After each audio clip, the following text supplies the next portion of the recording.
အားလုံးပဲမင်္ဂလာပါလွင် channel ကျွန်တော်ရဲ့ကဏ္ဍ channel လေးကနေပြီးတော့ပြန်လဲကြိုးဆိုပါတယ်မနေ့ကတကယ်ကို Arsenal fan တွေအတွက်လုံးဝချိုမိန်တဲ့နေ့ပေါ့နော်မနေ့က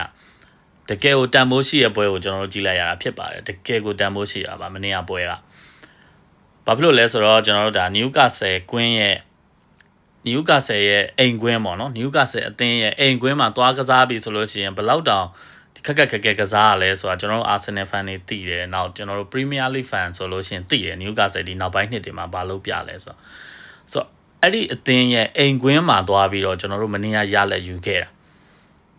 ဘယ်လိုယူခဲ့ရလဲဆိုတာလည်းသိတယ်ပထမပိုင်းတစ်ပိုင်းလုံးကျွန်တော်တို့ Arsenal ပရိသတ်တွေတော်တော်ကိုဒေါသထွက်ခဲ့ရတာပါဆိုတော့နောက်ဆုံးပွဲပြီးဒီမိနစ်80ကျော်တဲ့အထိကိုပါဒေါသထွက်ပြီးတော့ကြည်နေရတာပါဘာကြောင့်လဲဆိုတော့ဒီ Newcastle ကစားသမားတွေရဲ့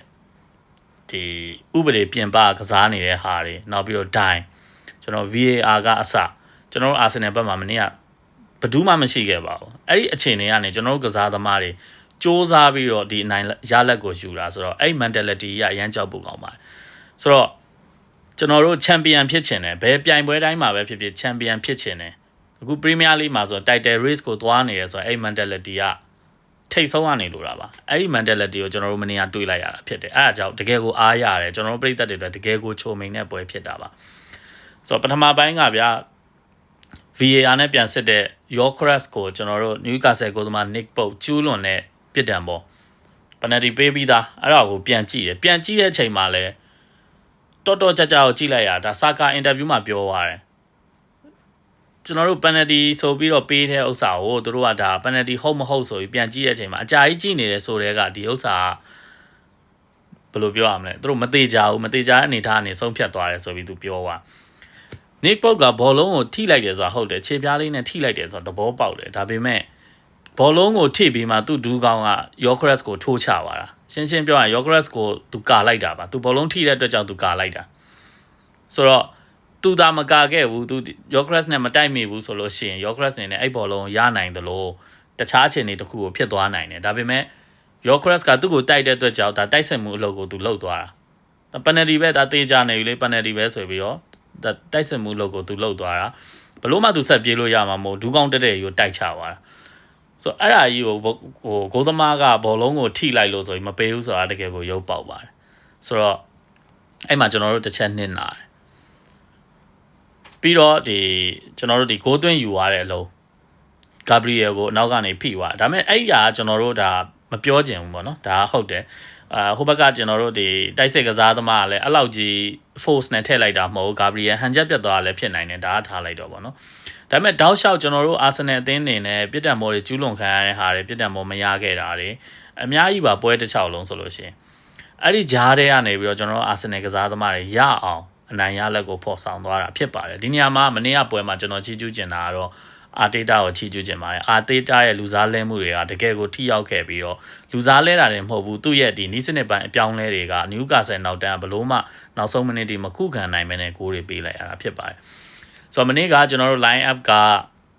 Eze ကိုသူပွဲထုတ်လာတယ် Odegaard ရှိနေတဲ့နေရာမှာ Odegaard ကို Merino ရှိတဲ့နေရာမှာ Eze ကိုပွဲထုတ်လာပြီးတော့ကျွန်တော်တို့ Trossard ကိုတောင်ပံကနေပြီးတော့ကစားစေတယ်တော့ Yorkras နဲ့ Saka ကတော့ပြောင်းမှာမဟုတ်ဘူး။ဘာကြောင့်လဲဆိုတော့ကျွန်တော် Madueke ကဒဏ်ရာရနေတဲ့အတွက်ကြောင့်ဆိုတော့ကွင်းလယ်မှာဆိုလို့ရှိရင် Eze နဲ့တူကျွန်တော်တို့အမြဲပွဲထွက်နေတဲ့ Zubimendi နဲ့ Declan Rice ကိုတွဲပေးထားတယ်ပေါ့နော်။အဲ့ဒီကွင်းလယ်အတွဲနဲ့ပဲထွက်လာပြီးတော့မနေ့ကဒီ Newcastle ရဲ့ကွင်းလယ်ကိုကောင်းကောင်းထိန်းချုပ်ပြီးတော့ကစားသွားတယ်။နောက်တန်းမှာဆိုလို့ရှိရင်လည်းကျွန်တော်တို့ဒီ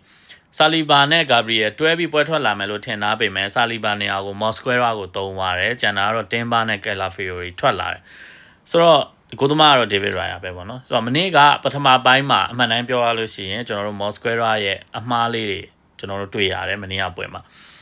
အဲ့ဒါကြောင့်လည်းဒီသူ့ရဲ့ဒီဖြတ်ထုတ်ပုံအမှားပေါ့နော်သူဖြတ်ထုတ်လို့ရနေတဲ့ဥစ္စာကိုတေးသေးသက်မဖြတ်ထုတ်ခဲ့တဲ့အတွက်ကြောင့် corner ပေးရတယ်အဲ့ corner ကနေပဲ Newcastle ကနေပြီးတော့ဒီ Arsenal ကိုဂိုးသွင်းသွားတာဖြစ်ပါတယ်ဆိုတော့ဒါပေမဲ့ဒါသူ့ကြောက်လို့တော့ကျွန်တော်ပြောတာမဟုတ်ဘူးသူ့မှာအဲ့လိုအမှားလေးတွေကျွန်တော်တို့တွေ့ခဲ့တယ်ဆိုပြီးပြောတာအဲ့ဒါကြောင့်လဲအာတေတာဒုတိယပိုင်းစတာနဲ့ဆာလီဘာကိုထည့်လိုက်တယ်ဆာလီဘာကိုထည့်လိုက်တဲ့နောက်မှာတော့ကျွန်တော်တို့အာဆင်နယ်နောက်တန်းကလုံးဝငြိမ်သွားပြီးတော့ဘယ်သူမှဒီ Newcastle ရဲ့ရှေ့တန်း3ယောက်လုံးကဘလို့မှမလုံနိုင်တော့ဘူးနောက်ဆုံး Newcastle ကရှေ့တန်း3ယောက်စလုံးကိုလဲလိုက်ရတဲ့အခြေအနေထိတောင်ဖြစ်သွားတယ်ပေါ့နော်ဒါကဒီကျွန်တော်တို့ဒီဆာလီဘာနဲ့ဒီ Mosquera နဲ့အပြောင်းလဲလေးမှာ Arsenal နောက်တန်းနည်းနည်းပို့ပြီးမာသွားတဲ့အခြေအနေကိုပြောတော့နောက်ကွင်းလေကို ကြည့်မယ်ဆိုရင်မနေ့က SA ကတော်တော်ကိုအလုပ်ဖြစ်ခဲ့ပါတယ်ဆိုတော့ပထမပိုင်းမှာလည်းကျွန်တော်တို့ကိုသမား Nick ပုတ်တာမကောင်းခဲ့ဘူးဆိုရင်တာမန်လက်ဆွမ်းမဲဆိုလို့ရှိရင်ပထမပိုင်းเนี่ยကျွန်တော်တို့ကို2ကိုလောက်ရနေတာဖြစ်ပါတယ်။ဘာလို့ဆိုတော့ Trossard ကန်ခဲ့တဲ့အလုံးကဒါကိုသမားမပုတ်ဘူးဆိုပေမဲ့လည်းသူနေရာမှန်နေရာယူထားတဲ့ဟာကို Trossard ကရှောင်ပြီးကန်ရတာဖြစ်တဲ့အတွက်ကြောင့်သူဒီတောက်ချင်းကိုကန်ပေးမဲ့လည်းတိုင်ထိပြီးတော့ပြန်ထွက်လာတယ်ပေါ့နော်။ဒါပေမဲ့ကျွန်တော် SA ကန်တဲ့အလုံးကိုတော့ဒါသဘောကျတယ်။တစ်ချက်ထိမ့်ပြီးတော့အုပ်တယ်လုံးဘယ်ကြီးနဲ့ပြီးတော့ကစ်ကပြော့တာလည်းမဟုတ်ကစ်ကအပြင်းရုံကိုသမား Nick ပုတ်ကလက်ထိတ်လေးနဲ့ရအောင်ပုတ်သွားပြီးတော့အဲ့လုံးမဝင်လိုက်ဘူးကိုသမား Nick ပုတ်ကမနေ့ကတကယ်ကောင်းခဲ့ပါနောက် Arsenal ရဲ့ဒီအမြင်ဘောတွေတော်တော်များများလည်းသူရှင်းထုတ်နေရပါတော့ set piece တွေကနေရ corner တွေပါတယ်ပေါ့နော်အဲ့ဒါအကုန်လုံးကိုသူတောက်လျှောက်ရှင်းထုတ်နေတာဒါပေမဲ့သူလည်းနောက်ဆုံးအခြေအနေအထိကိုမတက်နိုင်ခဲ့ပါဘူးကျွန်တော်တို့ဒီကွင်းလယ်မှာOdegaard ကိုထည့်တယ်နောက်ပြီးတော့ Merino ကိုထည့်တယ် Merino ကိုအထောင်ထားပြီးတော့ကစားပလိုက်တာပေါ့နော်ဆိုတော့ Merino ကတိုက်စစ်ကိုသွားကူပြီးတော့ကစားပြီးတော့ကျွန်တော်တို့ဒီဥဆောင်ကိုတွင်းယူသွားတယ်ဆိုတော့အဲ့နေရာမှာပြောချင်တာအာတီတာရဲ့လူစားလဲတဲ့ပုံစံတွေကတော်တော်မင်းရဆိုလို့ရှိရင် shot ကျွန်တော်တို့ဆိုကြောင်သွားတယ်ပေါ့နော်စာကာကိုထုတ်ပြီးတော့ Merino ကိုထည့်တာတို့ပါတော့ပေါ့နော်အဲ့လိုမျိုးဆိုတော့နည်းနည်းလေးကျွန်တော်တို့တော့ကြောင်သွားတယ်ဒါပေမဲ့မနေ့ကဒီ Arsenal ကရမယ်အနိုင်ကိုရအောင်ဘယ်လိုကစားရမလဲဆိုတဲ့အခြေအနေနဲ့မနေ့ကကစားသွားတယ်ဆိုတော့အာတီတာလူစားလဲတဲ့ပုံစံကလည်းမနေ့ကဒါကျွန်တော်တို့အတွက်အထူးဆန်းဖြစ်တယ်ဆိုပေမဲ့Odegaard ဝင်လာတဲ့အချိန်မှာ chance တွေပို့ပြီး create လုပ်မနေ့က Odegaard ဆိုရင်18မိနစ်ပဲကစားသွားရဆိုပေမဲ့တကူသူဖန်တီးပေးသွားတယ်ပေါ့နော်ဒီလိုပဲကျွန်တော်တို့ဒီ Merino ကောင်းတိုက်တဲ့ကိုကလည်းတော်တော်ကိုလှပါတယ်လုံးဝကိုဝါပြီးတော့ကျွန်တော်တို့ဒီပွဲပြီးကန်နေ96မိနစ်လောက်မှာရတဲ့corner ကို Gabriel ကကောင်းတိုက်ပြီးတွင်းတယ်ဆိုတော့ဒါကတော့ကျွန်တော်တို့ဒါ Arsenal ပရိသတ်တွေအကုန်လုံးသိနေပြီအကုန်လုံးကြည့်ပြီးသားဥစ္စာဆိုတော့တိတ်ပြီးတော့ထွေထွေတူးပြောစရာမလိုတအားကိုကောင်းတဲ့အလုံးနေဒါပေမဲ့ပြောချင်တာကဘာလဲဆိုတော့အဲ့လိုနောက်ဆုံးမိနစ်တွေမှာ Newcastle လို့အသင်းရဲ့အိမ်ကွင်းမှာသွားပြီးတော့ရှုံးနေရနော်တကူရှုံးနေတာနဲ့အဲ့လိုဂိုးတွေနဲ့ comeback ပြန်လာဖို့ဆိုတာတော်ရုံ mentality နဲ့မရပါဘူး Newcastle ပရိသတ်တွေမနေ့ကဘလို့အားပေးနေလဲဆိုတာဒါကျွန်တော်တို့ TV ကနေပြီးတော့အားပေးတဲ့လူတွေတောင်မှသိရဆိုကွင်းထဲကကစားသမားတွေအနေနဲ့အဲ့ pressure တန်ကိုခံပြီးတော့အဲ့ဒီ pressure တန်ကိုကြော်ပြီးတော့ကျွန်တော်တို့ဒီရှုံးနေတဲ့ဥစ္စာကိုထပ်ပြီးနှကိုးသွင်းနေဆိုတာတကယ်ကိုအားရစရာကောင်းတဲ့ခြေစွမ်းပါဘာလို့လဲဆိုတော့ကျွန်တော်တို့ကဒါအသင်းသေးနဲ့ကစားတာမဟုတ်ပါဘူး Newcastle ဘာလဲဆိုတာကျွန်တော်တို့ Premier League fan တွေအကုန်သိတယ် Arsenal fan တွေပို့ပြီးတော့သိတယ်ကျွန်တော်တို့နှစ်တိုင်းရုန်းကန်ရတယ်သူတို့ကွင်းမှာဒါပေမဲ့ဒီနှစ်မှာလိုချင်တဲ့ရလဒ်ကိုရသွားတယ်ဆိုတော့နောက်တစ်ခုကကျွန်တော်တို့အသင်းရဲ့အရန်အင်အားဘယ်လောက်တောက်လဲဆိုတာမနေ့ကပွဲမှာတွေ့ခဲ့ရတာဖြစ်ပါတယ်ဆိုတော့ဘယ်လောက်ပဲခက်နေတဲ့အသင်းဖြစ်ဖြစ်ကျွန်တော်တို့ဒီအရန်အင်အားတောက်တင်းတဲ့အတွက်ကြောင့်ကျွန်တော်တို့အရန်မှာလူစားဝင်လာမဲ့ကစားသမားတွေကအစယူစားဝင်လာမဲ့ကစားသမားရောအရှိမကျွန်တော်တို့ first line ထွက်နေတဲ့ကစားသမားအကုန်လုံး level 2နေတဲ့အတွက်ကြောင့်ကျွန်တော်တို့ဒီလို result တွေကိုရအောင်ယူနိုင်တာပါဆိုတော့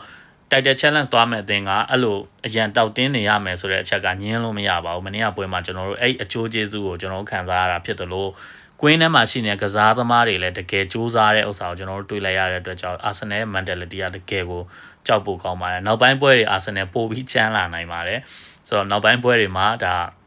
အခုဆိုလို့ရှိရင်ကျွန်တော် Liverpool နဲ့နှစ်မှတ်ပဲကွာတော့တယ်မနေ့ကနိုင်သွားတဲ့အတွက်ကြောင့် Liverpool ကအရှိမ Crystal Palace ကိုရှုံးတဲ့အတွက်ကြောင့်ဒီသူ3မှတ်ကိုသူရမယ်3မှတ်မရဘူး Arsenal ကနိုင်တဲ့အတွက်ကြောင့်ကျွန်တော်တို့အခု2မှတ်ပဲကွာတော့တယ်ဆိုတော့တိတ်မကြခင်ချိန်မှာကျွန်တော်တို့ Arsenal အနေနဲ့ Liverpool ကိုကြော်တက်နိုင်ဖို့ဒီအခြေအနေတွေကပေါ်လာနိုင်ပါတယ် Liverpool ကအရှိမဆို